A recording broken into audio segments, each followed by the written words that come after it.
Why don't you talk into the Then why does it microphone? make my blood boil so bad? Stop, You you two, both of you. All right, we got an episode to shoot. Corey and Tom are here from the Buddy Fun. know? What up? Hey. Happy to have you. This has been a long time coming. Yeah. Too Spoke long. over the last couple months. Yeah, everything good? Yeah. Good. Can't complain, man. Yep. I mean, I can't complain. But Yeah. Nobody will listen. Yeah, I know. Yeah. Yeah. Exactly. We Talk got about the good housekeeping stuff. first. 2 So- weeks. We got more Corey's coming in. Corey Yeah, Austin, dude, I'm pedal to psyched. cause. The best is here It's now, like though. more Corys than I've ever met in my whole life, to be honest. Yeah, so I'm really pumped to have them in. They got a cool virtual event coming up. And then September 7th, I think, is just going to be the three of us. We're going to announce a couple events. So I'm going to go ahead and just throw them out there just to put them into the universe, hold ourselves accountable a little bit. I love it. We're going to do the Progress Fitness Sober October. Yup. 31 workouts in 31 days, no alcohol. We're still kind of working on how that's going to be interactive, but it won't be alone, you know? You won't be doing it for by surely. yourself. You might not be hip, but I basically got the ball rolling a little bit today just as a little feeler. But I just put out the weekly challenge for the kettlebell circuits Cuzzy and I are always referring to, and anybody that can beat my score will get a session comped on the house, and then we'll donate those proceeds to the Did charity you put of their that session choice. in my invoice for last week? Did you beat me? I think I did. Okay, Yeah. now we're gonna Better we're start splitting cutting Writing hairs. that down we're now. splitting hairs here, yeah. And then we're going to do a virtual event, We Golf. So we're going to do a We Golf tournament. Very psyched. It's going to be on Twitch, which I don't Nice. really know how that works yet, but I got a couple people. Shout out Ian Wright. Talked to him today. Took the words Ian's out of my going to mouth. help. And then Clayton, who I told you I found on Reddit. This kid runs all kinds of gaming tournaments. Yeah, So very he's cool of happy him to to help reach us. out. Yeah, that Shouts was out that cool. guy. It was. I mean, shout out to the internet just for Yeah. existing. So I found this kid via Google search. He came up on Reddit, so I made us a Reddit account and just sent him a message. He found us on Facebook and reached out. And he How's his said, Yelp? What's Yelp, that? Is his Yelp pretty solid? Yelp? Yeah. Any reviews Got from reviews him? and stuff. You know? I don't know, You man. know, you just bait Whoa, his whoa. goose. He's done it before, so I think if we can kind of copy some of what he's done and just mix in charity, he said it'd be right up his alley. He's happy to help since it's from charity and we're from Missouri. So, Sweet. yeah, pretty cool. And I Okay, is he a think Missouri that's kid? Is that the connection there? Yeah. Is he local? close to Kansas City, I think, Okay. other side of the state. And then our friend Kayleen is starting a nonprofit. Spoke with her, so she's going to come on the show at some point. They're really just getting the ball rolling, and it's probably slow going, but she's got good people around her. What is it for? So I'm going to screw this one up. I think cerebral palsy. I'm not a doctor, but I guess housing for those folks is pretty rough, and they're going to fix that. Don't want to say the name because I don't think they've copyrighted it yet, but they've got a placeholder on Facebook, Instagram. I saw all that stuff the other day. So they're doing what they can. I think everybody probably has a little more downtime where they can focus on stuff like this right now. So Bingo. put it to good use. Sweet. Exactly. And I think that's all the housekeeping stuff we got, guys. We can jump right into Corey and Tom. Do it. Brand new guest, are ya? Buddy Fun. Yeah, who are you? What do you do? Why do you do it? Yeah. So yeah, Buddy Fun. Pull that you know. microphone a little bit Oh closer. yeah, a to little your bit face. closer. Y'all got me. Yeah, All right, there it cool, is. cool. But yeah, but the Buddy Fund, man. I mean, it's just a great charity for sporting equipment and to help the at-risk youth the most. I feel like people just think we're out here just throwing in sporting equipment and just leaving them alone. We do a lot more than that than just the sporting equipment. Sporting equipment for who? You know, we go to Matthew Dickey's, we go to Live for Life Academy. Youth clubs. Yeah, exactly. So we also do a lot more things than that to help the at-risk youth. You know, we're in communication with them. You know, we go to certain events. You know, we go to the schools as well.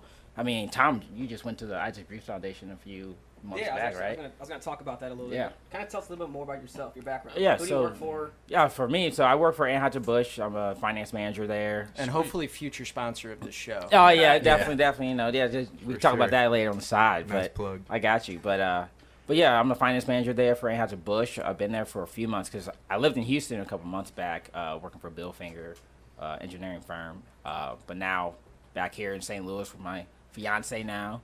Nice. Doing great things out here. Congrats. You know. You're originally from St. Louis? Yeah, originally from St. Louis, went to DeSmet. Cool. You know, local kid.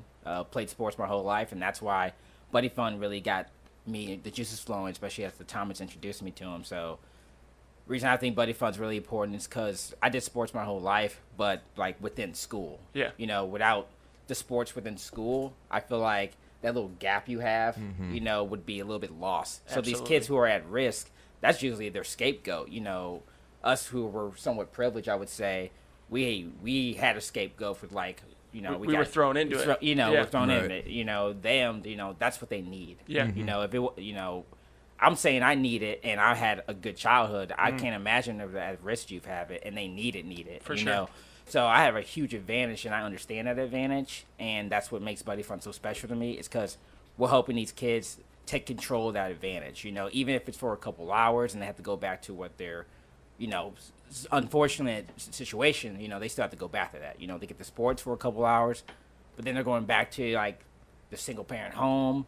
No home, maybe. Yeah. You know, you just don't know what they're going through. But the sports, it's like their ticket. Yeah. Even though these kids could be very intelligent, but the sports, it's sometimes that's their only ticket they got to get out. And then the people they're going to hang around at those youth centers too. Yep. You know what I mean? Like those sponsors and the big Exactly. brothers, you know, Yep. the mentors. I think that's huge. Yeah. That's Yeah. like the most important part. You Right. know, meeting those older guys who are not that much older, but Right. you know, who are doing things that they can look up to. Yeah. You know. Get some mentors. Sounds like you facilitate Yep. a little bit of structure, and then one huge thing for sure that I can relate to, and I had a a decently privileged background myself, but I kind of came from a split family home, and Okay. on the other side of the tracks, we'll say I got into hockey at a really young age, and one of the things that basically I was always a difficulty. We could afford. Yeah, that equipment's The expensive. it was either the league or the equipment, or you had to play in a lower league because unfortunately, they're tiered by price, those type of Right. things. So Travel. it's like it's a very thin line that can separate these kids from that, having the benefit of that structure and being able to join those type of programs. Because sometimes people don't think about all of the other things that come along with just simply being able to afford the league. So Right. Yeah. that's Yeah. very cool. And that's I think my main reason for Buddy Fund. I mean, it's a bigger picture rather than just give us your dollars and you don't know where it's going to. Right. I think Tom will go more into that, like where it Yeah. goes to, and what the big picture is to us. How long have you been involved? So I've been involved for about 3 to 4 years, but then Tom, right when I moved back to St. Louis, because like I said, I was in Houston for a bit. Right away, I got be part of the board of directors. So, because at first I was just helping out with the golf committee, doing whatever I could, to help out with the Buddy Fund, because I understood the whole, I guess, mission that they had, and I truly believed in it. Then right when I got back home, they asked me to be part of the board, and now I'm part of the board. So I jumped on the board last year. Yeah, just when I got back. Yeah, so by last year, and just started the ball rolling by throwing in as many, not-for-profit organizations that like to help out other not-for-profits like such as yourself. Yeah, Also, speaking with sponsors like AB and other companies to help out with Buddy Fund, and they've been happy to do so. So, I mean, it's just, how it is. You got to hustle to get these people to Amen. really, Yeah. understand and want to be willing to donate, but say the right things, just not hand out. Right. You got to really let them understand and want to actually be a part of it as well. Right. So I feel like that's the best part, when you're preaching this mission. It's just not, we're just wanting your money. We want them to actually want to be a part of it, and then they help out at the Yeah. same time. And I feel like that's It's a the bread and long-term butter. investment. Yeah, And I will exactly. I will add one additional thing, which is that I don't think, if you look in the grand scheme of professional sports, I wouldn't give you a direct statistic, but I would say majority of the athletes come from Yeah. less privileged backgrounds. Yeah. And I always say it's about utilizing your fuel source, which means that adversity equals opportunity if you have a healthy outlet for it. yeah. But Yeah. if these kids Yeah. don't have access to it in the first place, Right. Yeah. then that's exactly how, neighborhoods, cities, everything else end up going to shit, for Right. lack of a better term. Yeah. Excuse my French, but Hey, I it mean, is what it it is. just No, is what it it is is. exactly Exactly. right, And bro. to be real about it, if they don't have healthy outlets elsewhere, then it kind of implodes from Yep. the inside out. So I really admire the mission. That's Yeah. what's up. Yeah. Yeah. For sure. sure. So I kind of got Corey involved when I started this. So I joined back in 2016. It all started with the golf tournament. They do this annual golf tournament. One of my vendors said, "Hey, Tom, you want to play with our foursome? I'll make sure anything to get out of the office for a day out there." Yeah. It's a Buddy Fund golf tournament. I have no idea what the Buddy Fund is. So we go out there on a Friday, having fun, play golf, and then after the golf, there's the award ceremony. They have stuff that they're auctioning off, all that fun stuff. But you find we had one of the recipient organizations with the Buddy Fund talking there, and it's this dude. He walks on stage, and I'll never forget this. He walks up on stage. He's probably 6'3", 250. Looks like a middle linebacker. And he's like, he's about to start talking, and he starts tearing up. And I'm like, what is it? What's wrong with this dude? Like, I still don't know what the Buddy Fund is. I don't know where this money's going. And he's like, without the Buddy Fund, the kids in my organization would not be here. And I'm like, what are you talking about? The sporting equipment that you guys donate allows us to stay open, allows us to put money towards other stuff that these kids need. But without that sporting equipment, these kids aren't going to come here. They're going to try to go elsewhere. They're going to try to get into stuff that they shouldn't be getting into. And it gives them an opportunity to do things the right way. Absolutely. Too, and learn the sport the right way, too. You know? That stuff, too. And it's like, it's so much more than the sport, though. Like, a lot of these kids, I just dropped off some supplies last week. We asked some of these organizations, like, hey, right now you can't have all these kids playing sports together because of the social distancing and all that stuff. But a lot of these places can still have kids come on site, and do stuff, but what they need is they need the PPE stuff. So they need the sanitizer, they need the masks. Yeah. So we reached out to the organizations, and 5 said, yeah, we would love some masks and sanitizer. So I delivered to 5 of these organizations, and it's like, we're so used to like giving sporting equipment to these kids, and they're so excited. And I'm like, hey kids, I wish I had like balls and like fun stuff to give you, but like I got to give you this now. And they're like, no, we're so appreciative. Like these little like 10-year-olds who like, I don't think I'd understand when I'm 10 years old. Like if this stuff was going on when I was younger, I'd have no idea what was going on. Like this is ridiculous. Like I can't have fun with my friends. Like why not? And these kids are like, no, thank you so much, sir, for bringing this stuff to us. Like we need this to have fun. Like without this, we can't even come to this organization. And like we'd be at home doing like, it's like little kids understand it. And I'm just like, that really like, it touched me. I'm like, they actually understand it. But like when after I heard that dude at the golf tournament, I'm like, I'm all in. So I reached out to the chairman, who's one of my vendors. He's the owner of 4M Cleaning Company. He's like, Tom, we would love to get some young blood here. Like we don't have anybody that's near your age. I was 25 at the time. The whole board was a bunch of middle-aged to older white gentlemen. And I'm like, okay, we need to diversify things a little bit. And since then, now 2020, we've got 2 black dudes on the board. We have 2 women on the board. We have 3 people under 30. Like, so we're starting to diversify. Yeah, we're getting and like there. you need all these groups so you can kind of relate to everybody and not just have one. I mean, you see like a group of people and you're like, okay, what are they going to know about these kids and what they've gone through when they're younger? Sure. Everyone's heart's in the right place, but you got to have all the resources and connections to kind of bring it all together. Yeah. It's all local. Everyone has the same viewpoint. It's like, we know what we're doing.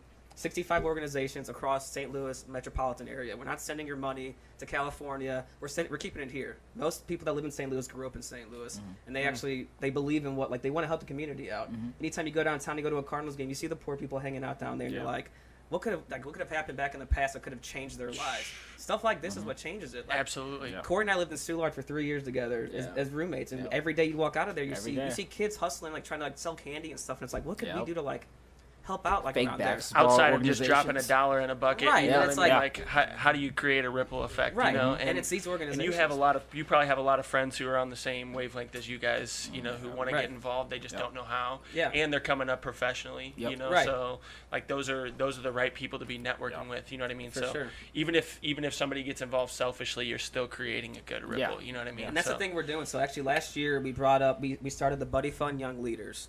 So, like I said, when I started, I was 25. The next person closest to me in age is probably 35, 40. I'm 20. I'll be 29 next week, actually. So I'm still pretty young. But yeah, when I joined, I'm like, I can't relate with anybody. Like, we go to board meetings, and I'm like, I don't even want to speak up because I'm so young. And I'm like, I'm gonna say something stupid. Like, these guys have been doing it for like 20 plus years. I don't know anything. Like, I just want to help the kids. I really don't care how. But like, when you start like professionally, you don't have all the disposable income to donate. Yeah. But my thing is, I want to grab people out of college, our age group that right now might not have all the money to give, but they want to buy in and be lifelong supporters. For sure. That's the biggest thing. So last year we had our inaugural event, Buddy Fund Young Leaders event at Felix's in Dogtown. Oh, that's awesome. And it was really just trying it out. I've never done it before in my life. We did an event. We had 55 plus people there. Basically sold it out the spot that we were allocated.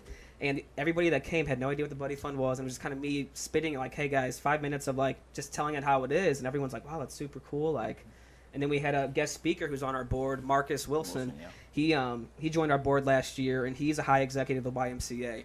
But he's basically one of these kids that when he started out, he raised in a family of 11 people up in Indiana, and they didn't have the resources obviously to take them all like the special training camps and all that stuff growing up. So he had to kind of find a way to work with these organizations like these YMCA and different ones that could help him grow in his career. He played D1 basketball. He played overseas in Europe.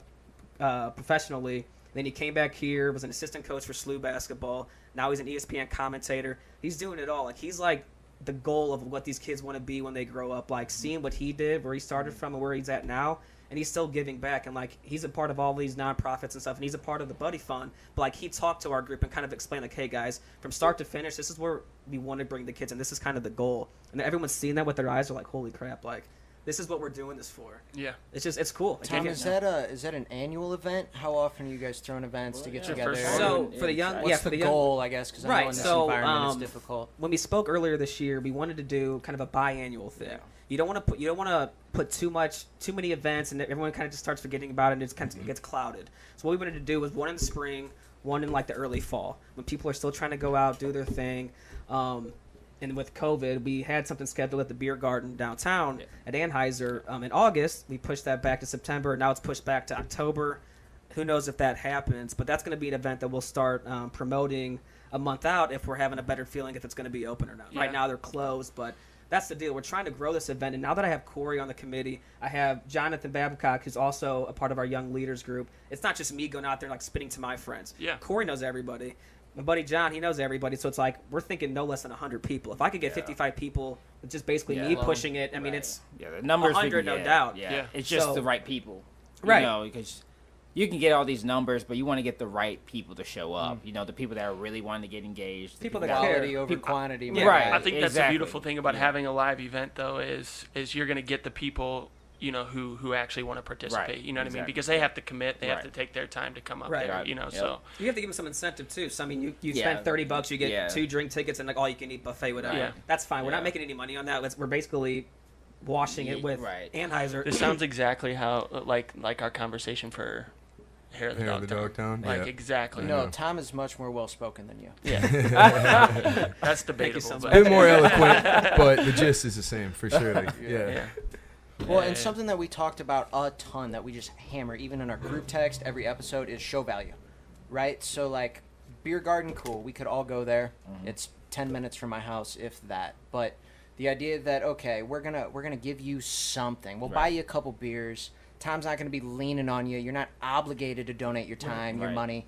Just the attempt and see who comes back on the other side, I think, is pretty much what we shoot for, too. I mean, not everybody who's going to show up to these events is going to stick with you for those lifelong members. Right. Yeah. But if your message resonates with 10 or 5 people out of 100, and you get those and you throw those biannual events, you guys are going to be in really good shape in 5, 7, and 10 years. Right. And that's the goal. It's a long-term thing. So, I mean, obviously, you want these events to be as successful as possible, but it's kind of getting those 5 to 10 people at the event that, like, we can grab onto. And 2 years from now, they're still involved. 5 years from now, oh, this dude's the vice president of whatever. Yeah. Then you have some pull. I mean, that's so we're trying to get those people to join the golf committee, because every time the golf committee gets smaller, and we're just trying to get more people to join the golf committee because we need it. It helps organize the golf tournament, which we'll be talking about soon. So the fundraiser, the Buddy Fun Golf Tournament, I was going to get into that. Yeah. We do that annually, and that probably accounts for 85 to 90% of our income for the year. I mean, it's huge. We sell it out every year. It's at Forest Park. We rent out all 27 holes there, and it's sold out already. We have 210 to 220 golfers. And these are all corporate big shots that have the money to spend. And we're trying to get into the golf tournament's fine. It's $200 a person. It's really not that expensive for all the food and alcohol you get all day and the other stuff. It's a good time. But it's really awesome. To the course. It's the after stuff. We're at the auction, and then we have the funded need thing, and we're asking for more money, and you get a few beers, and it's starting to come out. And every year we've grown. So I came here in 2016 to now, we basically doubled our income. And it just keeps coming. Yeah. But the thing is, we're still we go to these organizations and we tell them, hey, tell us what you want, and we never have enough to give them. Like, everybody has a wish list or like a Christmas list, and like, we can give you this, but like, it has to be fair, and like, we have to allocate it a certain way. You can't just give, okay, this organization wants $20,000 worth of stuff. Okay, we'll give it to them. But you got to play it fair, because then if you start playing favorites, it's like organizations are start not trusting you. Right. You want to help everyone, in St. Louis, not just one group. So that's the toughest thing, is you have all these organizations that are asking for all this stuff, and we can't provide everything. Yeah. The want's always bigger than what we're bringing in. So have you made any changes to the golf tournament due to the COVID environment that we're in? A little bit. It's pretty much business as usual. Yeah. So the biggest thing is with the food. So we usually have a breakfast sort of deal when you get on there. The shotgun starts at 10 a.m.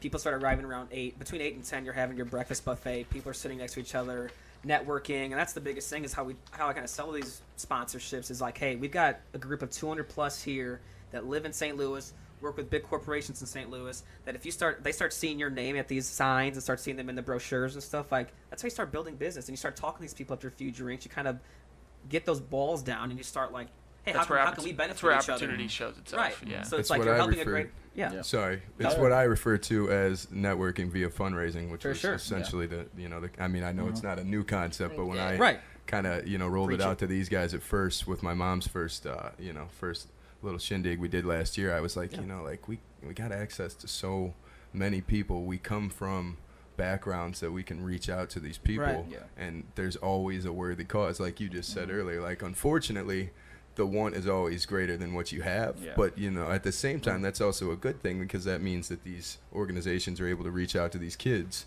know, which means that you need all of that equipment and everything else, and then you just kind of get that snowball effect going. But I dig that completely. So I think maybe what I was getting at is you had mentioned that the auction may be a little bit different this year. Yeah, so in the past, we would have, just 2 years ago, we did the auction just all live. So when you show up that day, you see this stuff Is in that person. a silent auction or a real deal live auction with an auctioneer? So you have some items that you can bid on, and you can kind of like write your name down. So it's kind of a silent auction, but there's also like the 10 big ticket items that people bid on, like in the crowd. So you got everybody kind of sitting there like, So you got like that fast talker guy so you out have there? not as fast, but it's a fast talker. I know what you're talking about. But you have something like that. Not the TV show. Right. But last year we added this like an auctioning app where we put it out a week prior to the tournament starting, and we raised more money before the tournament started than we have ever with the auction previously. Because that many people were like seeing the cool stuff, like, oh, I'm gonna put my name in on that, and then like you get the Do you have to attend to bid on the auction? No, you don't. No, so we'll be putting all things on social media, and there's a lot of cool stuff, like a lot of memorabilia you don't see anywhere, a lot of vacation spots. So like, I can maybe get a good deal on this versus paying this on the web. So that's awesome. Yeah, so we'll be marketing that here shortly. We probably put that up between 1 and 2 weeks prior to the golf tournament. So the golf tournament's September 18th. It's a Friday. So yeah, I mean, just be on the lookout for that. We'll definitely share it with you guys, and it's cool stuff. If you can squeeze us in that golf tournament. Yeah, is it sold there? Is it sold out? Yeah, that's just what we need is a third golf tournament to go to in September. Hey, the more the merrier. I don't even like golf. You don't even need to go. Well, plenty of alcohol. Yeah. Just the networking, walk around. Just give us a golf and look cart. At the We don't signs, even gotta play. write them down. We could probably do that. We probably could do that. But again, you hit the nail on the head. I just want to reiterate that one more time. And it's like, I sound like a broken record. I get it, but it's added incentive for something like, okay, you have a super cool trip that somebody might even bid on for no other reason, but now what do we always say? It's for a good cause, right? So that is, like and they you be said, doing it too. plus you get you get a few booze flowing, you make it look even a little extra appealing, right? It's like, and you just, I say the perfect storm of fun, you know? Yeah. You see it. It's like back in the day when you'd like bid on stuff on eBay or something. You see the different names popping up. Like here, some of these names. Like, oh, Corey's bidding on this. Forget that, dude. I got this. It's a competition out here. Like, savage stuff about it. It got heated last year. High rollers. Few buddies like going after this like Isaac Bruce sign thing. I think it was Steve and Nate. Like they're both going after it, and I guess. So you bring in a good cause, you bring in booze, and then you throw pride in the mix. And then you got a bunch of St. Louisans. I see where that goes real quick. Throw some money to blow it all up. Right, for sure. Straight up blowout. It's fun. It's cool. If any of us get distracted, by the way, I just want to clarify, it's looking like it's getting pretty hectic outside. So I just turned around real quick. Yeah. It's an ominous little shade in the sky right now, let's say. The only thing that I'm worried about is I'm supposed to grill steaks for you fools tonight. That is true, but we'll figure that out one way or another. All right, my fault. Back to it. I just, I thought somebody was trying to open the door, and I realized it was the wind. Yeah. Like the way y'all turn, I was like, I gotta get under. I'm gotta lock the door so the wind doesn't bust in. All right, so where were we at? So we got the golf tournament. Yeah. So this year, I think I've interrupted Mick his main question about 12 times now, but I think the gist of it is what exactly are you guys, I guess basically how are you adapting to the current situation as far as going more virtual, because that's what we've been discussing a lot of, you know what I'm saying, is just figuring out a niche for that, for just this, this new world that we're living in currently. Right. So It's tough. We talked about a few different ideas like online poker tournaments and stuff like that, but honestly we're putting all our resources in this golf tournament, and we've been talking weekly with Forest Park, making sure things are still on par with what's going to happen, and we're still on the same page. No pun intended. He caught that. But no, as of right now, everything's going to be going well. It's going to happen. Like, it has to happen. Yeah, unless absolutely. something crazy happens. Yeah, and Forest Park has been great. We've golfed there multiple times this year. They've been adapting ever since this all started. Oh yeah, I put in a couple tournaments where they've had to adapt, and they've still had them. Yeah, it's gonna that's their moneymaker, though. You know, so they really want to push to have the golf tournament. Definitely, it's a big thing for Forest Park. It's a big thing for us, and we need that. It benefits everybody, and they understand that. They know if anything's possible to get this thing going, we're going to do it. And we're thinking the same way. I mean, these kids need the money, and the thing is, we sold out so quickly because everyone's ready to start golfing, ready to get out there and do stuff. And like, if you're gonna put like, it's actually going to a good cause, sign me up. If it's allowed, I'm gonna do it. Come out and I get the golf. And there's a lot of people, like a lot of salespeople and business owners who haven't been able to get out and meet people and shake anybody's hand. You know, so I think people are chomping at the bits. They still have that marketing budget because I mean, a lot of companies, corporate. When we spoke on the phone the other day, I mean, corporate, you can lean on them a lot. They have that built into their budget. You're an accountant. You can explain it better than I can. And they got to allocate that, that money is sometimes burning a hole in people's pocket. You have to spend it or you're going to pay taxes. Or it's gone by That January. type of thing. It's gone by January. You know? Yeah, it don't roll over.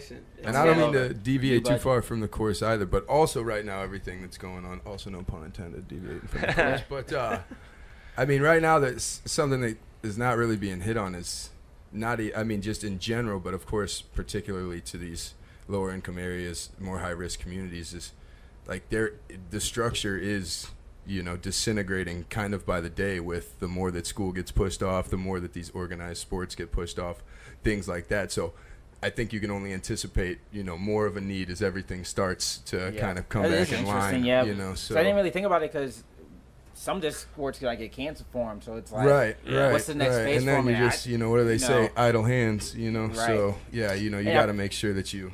And I feel like in that situation, it's like we're still gonna just keep doing what we need to do, especially at the Buddy Fund, by still pushing because. Even though sports might get canceled, it doesn't mean like the next season it's not going to hit. Well, right. And maybe they have tomorrow. Exactly. So I feel like it just still keep pushing like we've always been doing. That's why we're still doing the golf tournament. We're still pushing for that. Yeah. Because we need it, and we know the kids need it. So it's just regardless if their season's going to be moved to the next season or not, we're still going to be pushing. For sure. Right. That demand doesn't stop. Right. It's just the one thing, as always, their structured piece. How's it going to affect their structure? That's I feel it's like the only I would say. Concern I would have. And that's the thing. Right now, I mean, when you go to these organizations, they're not open 100%, right?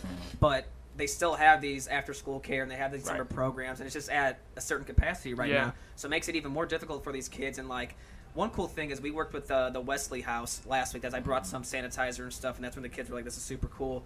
But when we were there, I was like, "How do you pick and choose which kids are allowed to come here?" It's like she had like 15 kids, and she's like.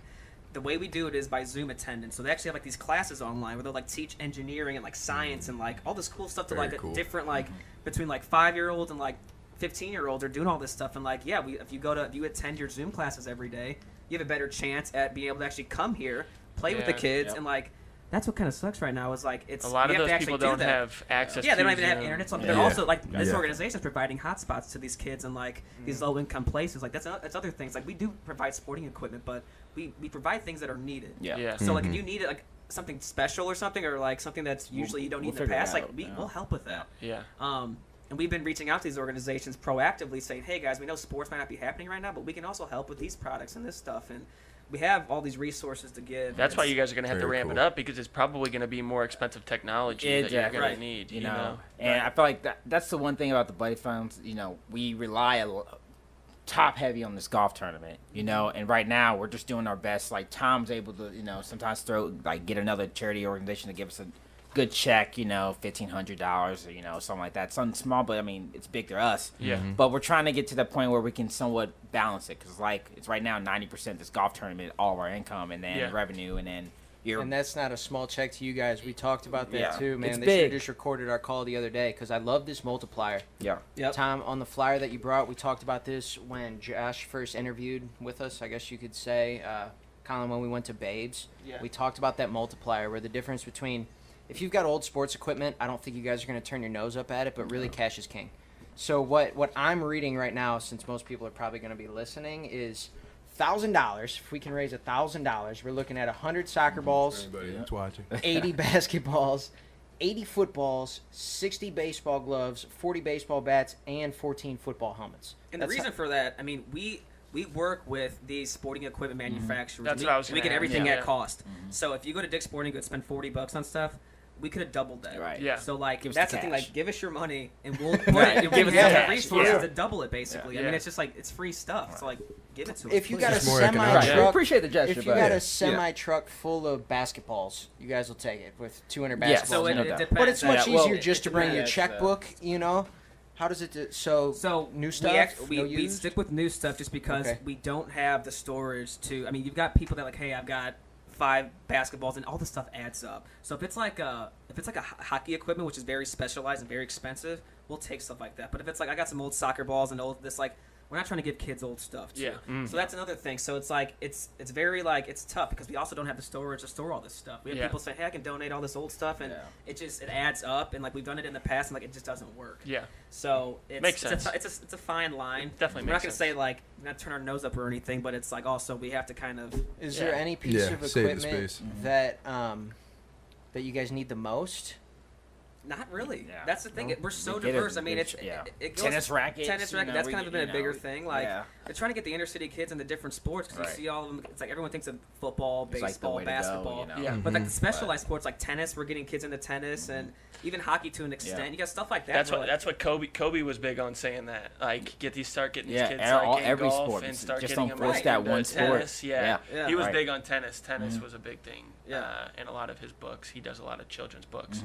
Yeah. In a lot of his books, it's a tennis player. It's a Yeah. young tennis player Right. coming up. Or yeah. Yeah. I think that was also because of burnout too. So wasn't he a big fan of cross training? Because if you play basketball, literally every as day a every kid. day. Yeah. Well, from first of 10 all, yeah, that's- to 18. Yeah, he was always like, I played soccer, he played Right. football. You Yeah, know, like right. I played everything. Yeah. And then you're trying to get a scholarship or whatever Yeah. works, and you don't really feel like doing that Yeah. anymore. Right, You yeah, know, right, like right. Definitely becomes a job rather than a passion. you're only 18 quickly. and you've given a decade of your life to something. Yeah. Especially You when know? you're a kid, dude. Not to mention, I mean, just simple sports science. You're a better all-around athlete, obviously, Yeah. the more stuff you You can do play. So, everything, yep. you know, yeah, you can have a specialty. But I appreciate things like that, too, because I was just thinking in the back of my head, I'm a little biased because I have a soccer background, come from a soccer family. I mean, unfortunately, the state of organized soccer in this country currently makes it a little bit more difficult, let's say, Yeah. to you know, join those leagues Pay and, for and play. get into the competitive. Right, exactly. you know, But it's at just, the like, end of the unfortunate, day, you know. especially in beautiful South City, I mean, you know, there's a soccer park or a soccer field almost in every park. There's Yeah. a park every couple blocks. If not, you know, like we do, we play in the little hockey rinks or whatever else. And I mean, you need shoes and a ball, right? So things like that. I mean, even with tennis, of course, better equipment is more appreciated, but you know, you need a racket, a couple tennis balls in most parks. You know, you Yeah. can Right, typically yeah. find There one you and go. within a you know walking distance that you can just go play Is at. So there any sport that resonates a little bit better with some of these kids than others? Like, does tennis happen to go better than baseball for you guys? Does football tend to do better than I feel like it changes. Soccer. It changes annually, honestly. I mean, you go to each organization, there's a different need or a different one. It's really weird. Like a few years ago, we had an organization reach out to us for like a boxing ring. We had never heard that before. We're someplace. Dude, that's awesome. Yeah, someplace downtown, kind of a Go raggedy big. place. But like, they asked us for one. We're like, we've never done that, but let us look into it. And we ended up actually buying the boxing ring for them, and it's still standing now. It's pretty cool. So yeah, that's very there's really cool. nothing that's like too far outside the box, and we're not willing to help. I mean, it's the money's to help the kids. So if that can help out in any way, we're gonna do it. For sure. So. Now I'm just spitballing at this point too, but you just reminded me. Oh, so you just opened up a box. I do some very I got into just boxing recreationally, let's say, but the Cherokee Recreation Center I feel like is incredibly underutilized. You know, so I just think, you know, that'd be something maybe you guys throw on your list in the future, Okay. maybe pair up with them because sure. you go there, I mean, I think they even have a pool. I'm not sure the state of it, you know what I'm saying? They got a full basketball court, a really nice gymnasium, all things considered. Nice. And then they've got an upstairs that I call the Rocky Room, which is literally probably weights that were popular, like, you know, some of those old school machines Yeah, and I stuff got that like that. mustache That that were, was yeah, going on, like, you know? yeah, like this one. Right. Yeah, exactly. Yeah, but literally probably like right. when the first Rocky movie came out, you know what Man. I'm saying? And it used to be quite a poppin' place, and they produced a couple pretty solid local fighters. And there's actually still some older gentlemen who were Gold gloves. pretty big time guy. Yeah, some of them even fought, you know, like legit pro back in the day, and you know, at least knew other pros and stuff like that. So it's just, you know, it's one of those things. There's always more places too. Yeah. So Yeah. yeah, I think And you that's mentioned soccer too a few times, and I was like, you know, that's the one thing. Like, when I was real young, my parents and we lived in the city, and I lived where my aunt for a bit, but like there's no soccer fields, you know, none of those sorts. Yeah. So to me, that's one of the most interesting things, is because like soccer's not preached, because again, it's pay for play. Right, so, right, I mean, exactly. It's real expensive, you know. Yeah. Like I said, I'm not a soccer family, but I played soccer my whole life. So, Yeah. I remember one day my mom was like, you know, it costs this much for you to go to these tournaments. To have shoes and a ball, right? And some little pieces of cardboard on your shins. Yeah. He'll be there for all my tournaments and games. I was never good enough, so I just I want to go on the trips too. Yeah. But that's the other thing that's really cool, good at though, juggling. too. You know? Yeah. I mean, straight up, thank you for bringing up my next point, though, is like even that. You know what I'm saying? Like, I mean, you can just straight up juggle a soccer ball, keep yourself entertained. That's how you got good at basketball. Yeah. Watching me. Yeah, that is true. Yeah. I won't disagree. Yeah. It wasn't from playing at the boys' club or anything. But yeah. But no. I mean, honestly, you know, it's just one of those things where, like, literally, you can just sit there and juggle a soccer ball, and it's going to make you better. Like to this day, I still come home just to cool down from workouts and stuff like that, and I'll just mess around and juggle a soccer ball, you know what I'm saying, or just kick it against the wall. So it is nice to have a field, but I mean, you know, especially around the city, you know, you see places where there's boards or just like an old handball wall or something straight up, and they just got, you know, like a goal line taped on it, whatever the case may be. So you got to get a little more creative, but that's probably not the worst thing for kids nowadays, you know. So just accessibility is absolutely the most key. This is such a cool charity, man.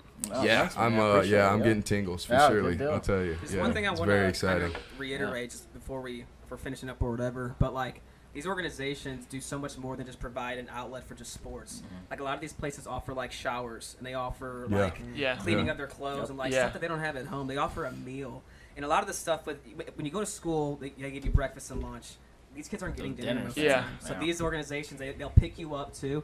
They do everything. And it's just like they tell us these stories, and I'm just like, wow, I thought we were just donating sporting equipment. But no, we're like the cleaning of the clothes is like a big. It's crazy. It's a big deal. And that was one big thing that I'm not sure if we put money towards it, but a few years ago, Live for Life Academy, which is down in Soulard, they said we had kids that would come in just like the same clothes and get made fun of, and it's like we asked for a washer and dryer, and somebody donated it. And they started washing these kids' clothes, and they could see them interacting better with the other kids. It's like, think if you're a kid going to school with the same stuff. I mean, I went to private school, so we wore the same uniforms. But if like you smelled like crap and like kids are gonna make fun of you, like I can only imagine what it is like now with like social media and everything else. Right. And there's a lot of tough kids who develop insecurities because of that. For sure. You know, and then they don't go to school, or you know, because they don't have that accountability factor, so they don't go to school. Right.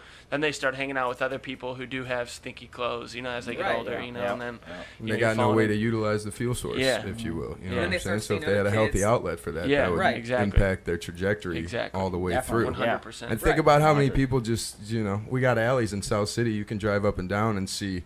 Most of them might not work, but think about how many people maybe just throw out an old washer and dryer. I mean, just, you know, that's an example of anything that, you know, people just, they don't know what better to do with it, you know, so they just toss it to the side because it's in their way. And then, you know, somebody like, I probably should have mentioned during the beginning of all this, but I am an alumni of the Boys Club, so I've experienced all of this directly, and I can, you know, totally relate to literally everything you guys have brought up. I mean, we had a guy, Trey, who I've been trying to find for the past decade. He was our basketball coach, and he was the greatest dude in the world. I mean, this dude would buy kids shoes out of his own pocket. You know what I'm saying? He would drive kids around to and from school just to make sure they got there. People don't have it for themselves. And it's just, yeah, exactly. But it's also, like, literally, he would take everybody's basketball stuff home and wash it himself. That's awesome. And that was because at the time, they may now, but they didn't have a washer and dryer back then. You know, just simple stuff like that you have no idea how it's going to impact these kids. And I always say, it's like, honestly, being selfless is being selfish, because the more people you positively impact around you, that's more it's going to reverberate back to you and positively impact your community. You know what I'm saying? So even if you're doing it for a selfish cause, it's still going to have a positive. You know what I'm saying? Yeah. So if you want to, when all shit's going wrong, you can at least say, like, you know what else I did? Yeah. Even if you donated it for whatever reason, you can. Yeah, it's still going. You know, it's still for a good cause. You know, if you're going out, that's not a karma thing. That's a very real, calculated, measurable thing. Exactly. If you are an active member of your community, you will do better in the community that you live in. That just makes plain sense to guys like us. Yeah. And that's kind of why I like what we do is you two have done great. You've taken over the board, and we can learn a lot from you. You guys don't need us, and that's why I'm so happy to have you guys here today. But there's other groups like our friend we Kay. can definitely help. We'll take donations. Surely can help. We can't help, but you don't need us. You don't need to be doing this. Your guys' young leader organization is right up our alley. You know, like so that event you guys did at Felix's, you know, like we could definitely cooperate on a couple things. We know a few people in Dogtown. After your first two shows, I was like thinking in my head, like, wow, that would have been really nice to use them last year when I was trying to like promote this stuff. Definitely some cross promoting in the future for sure. Right. But I think where we're at, if we can get smaller groups to where you two are at right now, that's where we fit into this marketplace. I don't think anybody else is quite doing what we're doing right now, where we can take somebody like our friend that I just spoke to who's brand spanking new. How do we get them to your level? I mean, what, 58 years you guys have been doing this? Long before we were it's long. But which also speaks to just the need, like you just said, to promote these organizations, especially the ones that are impacting directly in the community, that are literally feet on the ground, grassroots, for lack of a better term, getting, like straight up. I mean, you've both talked about pulling up to these organizations, to these youth clubs that you guys work with, so it's not just something where it's just words on a screen, oh, hey guys, go help out here, whatever. You're literally getting your feet on the ground, going and making a legitimate positive impact. And again, not only do we have this, and we're all, we've all done athletics our whole life. I'm an alumni of the Boys Club, and I've never heard of this organization. It's blowing my mind, and I'm very excited to help you guys out in the future. Two guys like who are our age are involved. You know what I mean? Yeah, so I'm assuming you're the same age. Yeah. So I don't know. Your guys' energy for everything that you guys were saying was like the exact conversation we had at Bombers when we decided to do the it's pub been crawl eerily familiar and in it was the best just way. and like to hear your guys' energy for it, it's very real and very raw, and that's so cool. And for people to get to that point, I would say it's just like we get big time sponsors, right? And I feel like it's just wherever like the people that are doing these boards and charities, the connections are crucial, and the people that you bring on as well. So everyone might say, I want to join. Like, are they really trying to join? Are you going to commit? Right. Are you going to commit? Are you going to go to meetings? Are you going to go to meetings? Are you going to bring anybody in? Like you do get a lot of people. Like I see a lot of people who they join these advisory boards. They join these boards because they just became a professional and they need to meet people. Yeah. But you don't see them at meetings. You don't see them emailing back. You don't see them like getting other people. Posting. We had the stuff same thing when I started in 2016. That was a big thing. We'd go to meetings and I would see new faces every time. And I'm like, why weren't you at the last meeting? Right. I'm not saying anything because I was a new guy. But like we did a complete overhaul. We hired an executive director who does everything for this charity. She's the one person we actually pay as a salaried person. And we vet everybody and we get everyone's information like, hey, if you don't have enough time or enough resources be honest right now, just be honest. If you can't do it, maybe we can put you on the golf committee. Yeah. But for board members, we have 20 plus people that are like bought in. They're working on this weekly. They're not just like putting something on the resume or like, once a quarter I'll maybe open up an email and help out. Yeah. Like this is like, it doesn't take much time. It doesn't take much of our time. Like this is an hour of our time right here. We reach out to some people via email, via phone call. Like it's not difficult. Yeah. But if you have the drive and want to do it, fine. But if you don't, and they have there's people around that can. They do have this. to buy into the end objective too. You know what I mean? Like they have to understand how they can be of value. Right. You know what I mean? They can't just be a guy who likes to talk a lot or who likes to go drink a lot of beer with a lot of friends. You know, they have to like buy in, and there has to be a reason behind what they're telling their friends about. Yeah, because when they buy in, it's like. It's organic. Talking about it. Like I can hear it from you guys. And that's what people buy in, and that's what I say for those boards, charities, buy in, and then to make sure the people that are coming in are buying in and making sure they have connects too, though, at the same time, because again, connections is huge for you to get your revenue growth, Well, and here's the other thing too about those people that don't have as much time, just, like, again, the essence of what specifically we're trying to highlight is throwing these events that, okay, maybe you don't have enough time to, fully immerse yourself in everything. Maybe you don't have enough time to be on a board, but one Saturday when you're going to go out and have a good time with your buddies anyways. You want to come out, you know, some of the proceeds go to a good cause. You know, why not? Feel like you're on the board. Right, exactly. And when you wake up hungover you're part of something bigger after some of these events, you know, at least like that big bar tab you're regretting goes to something. And what do you say the next morning? Oh, well, it was for a good cause. I just need you to buy in for a day sometimes. Exactly. That buy in for life, and we're banking on the folks that maybe just want to buy in for a day. Right, but there's no way that participating even at that most basic level isn't going to chip away at you, and maybe 10 years down the road when you're a little more established, maybe when you got things together a little bit more, you say, like, you know what, that made me feel really good that day, even just drinking for a good cause. Because like I said, you guys didn't know what the Buddy Fund was, and like that's as a young leader, like the Buddy Fund Young Leaders chairman or whatever, my thing is like I want to make sure you guys understand that like this color and like this emblem, that's the Buddy Fund, and we're trying to get that out there.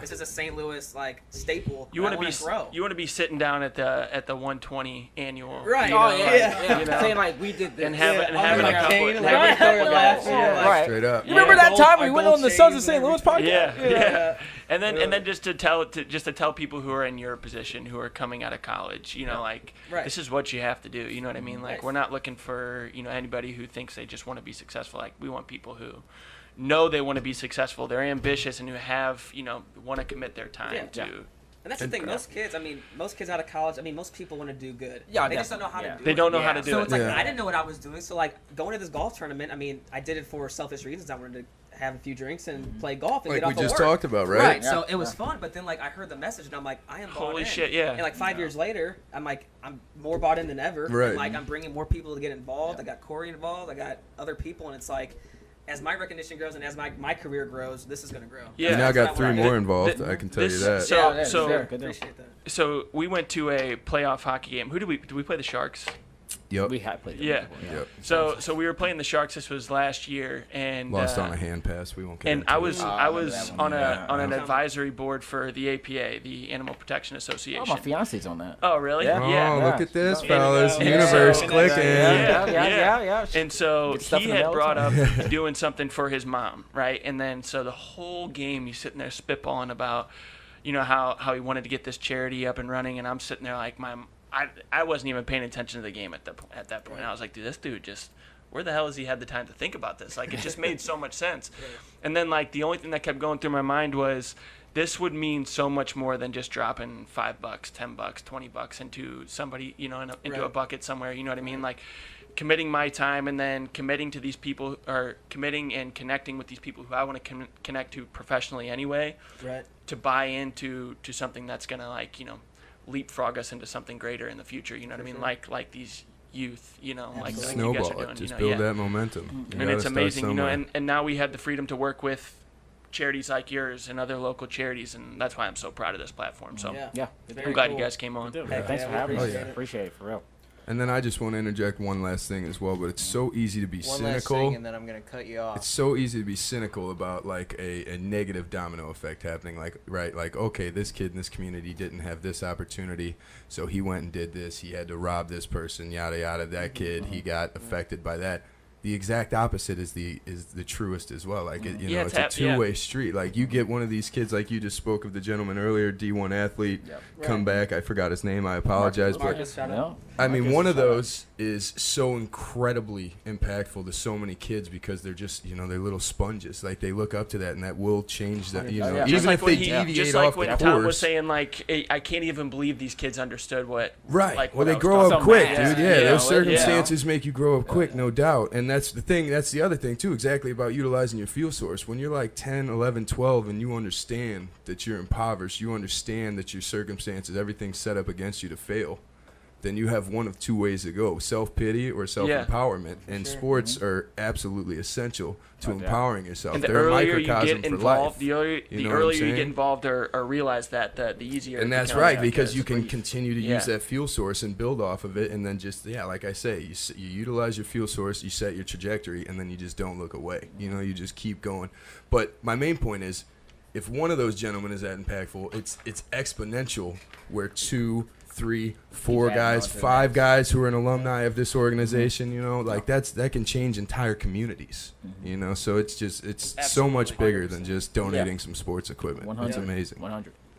Florissant and all those North County, North City, all those municipalities. Everywhere, man. All around here, all up and down Broadway, from all the way north to south. They're not far behind. Like if you go drive through Ferguson, and it sucks that it gets such a bad rap because it's not as. It's a beautiful. It's a beautiful. It was up and coming too. It was about to be one of the biggest. Yeah, you drive through some of those subdivisions, and you're like, holy shit! Like, there's no way anybody would believe that. Got gated communities and shit. Yeah. Oh yeah.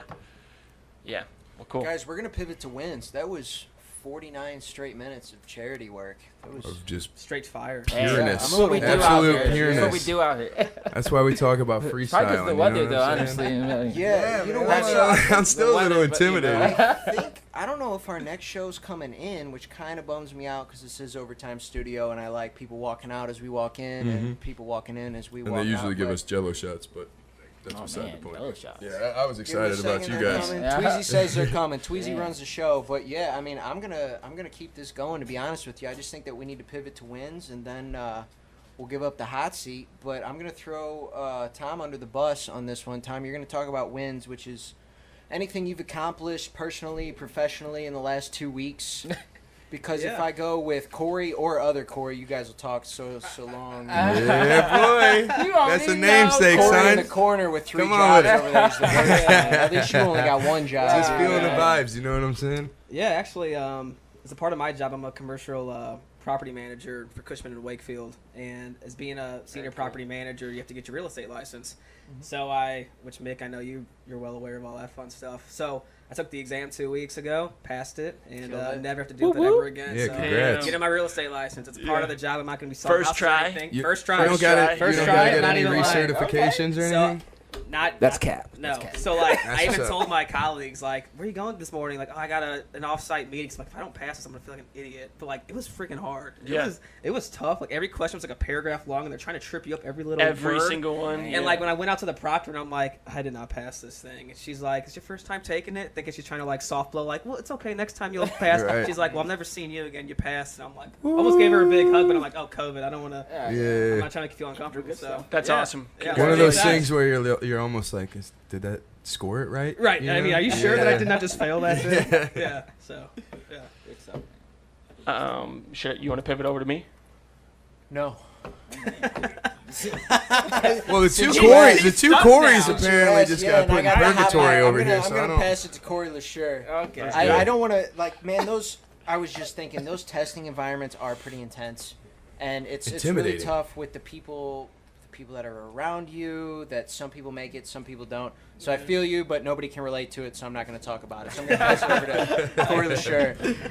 No, so I'm a finance manager at Anheuser-Busch, and I would say just the big win is just to the team, doing these closing monthlies, financials, it's tough, especially during COVID, during Zoom calls, meeting quotas, making sure everything's done on the list, we reached 100% through Q2, which has never been done. So I would say that's just like big ups to the team and how much we care about what we do. And also Anheuser giving us the tools to do our job, and smoothly. you're breaking records and we're breaking records, and you're I said the honestly, team, from the bottom of my heart, you're welcome for all the money I spent on Anheuser-Busch King, products. you see this product placement right here? We're not even sponsored, son. Quarantine. It's just what we do. It was above average. Right, and then also I'm also on the board of American Cancer Society, and we just got done doing 42 doors.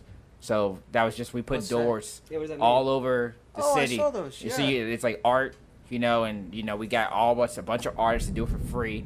Got a door, paint, something about cancer, And how crazy of a concept that, like, you say that, right? And it's like, well, people might think, what? Right, exactly. And then you see it, and you're like, wow, yeah, it was totally change your whole day. It was a big deal, and I'm just so proud that we got it done, and now, it's just on to the next project. So, Men Wear Pink.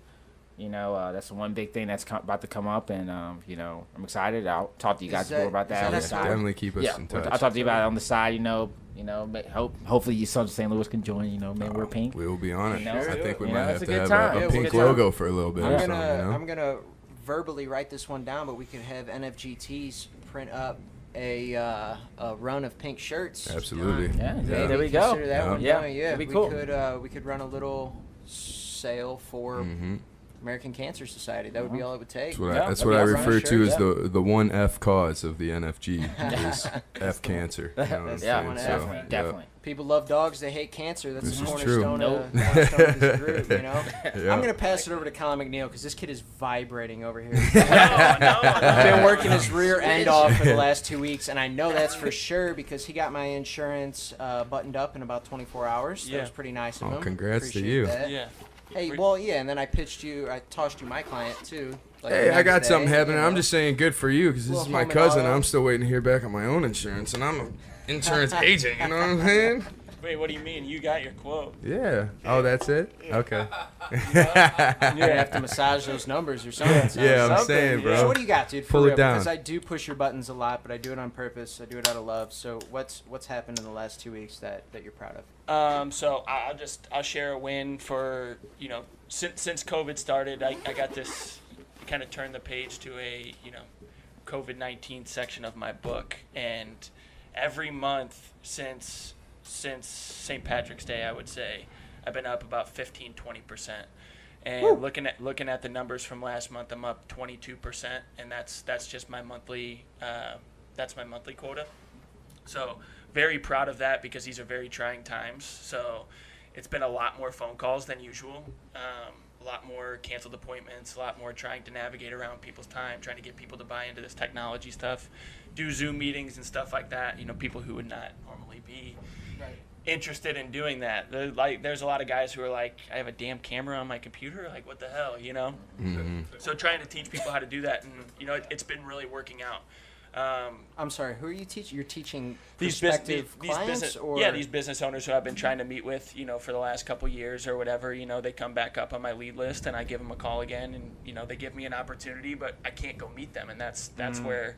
That's where I'm strong. A lot of sales. Is when I get into somebody's office and get to sit down and break something down to somebody. That's my favorite part of the job. Right. Haven't been able to do that, but we've been working around it through a couple of different software, through our computer, through Loom and Zoom. So, numbers are up, and with having a baby, every dollar counts. So, nice. Shouts out Murph. Yeah, no doubt. Shout out to Murph, and shout out to my baby mama for letting me be here. In the doghouse. But yeah, that's a big win, and being here is a big win. Thank you guys for committing to this. Thanks for having us. I'm glad the group is here today. So, really thankful for that. So. It's really working, man. This whole podcast thing started just out of the need to do something, right? We couldn't throw events. We couldn't do recess. We couldn't get out and move as nimbly as we normally do. And you're right. I couldn't be happier with the way that this has worked, the support that we get. The amount of views that we get, the amount of shares that we get, it's ridiculous, man. It just, so many people want to see us do well,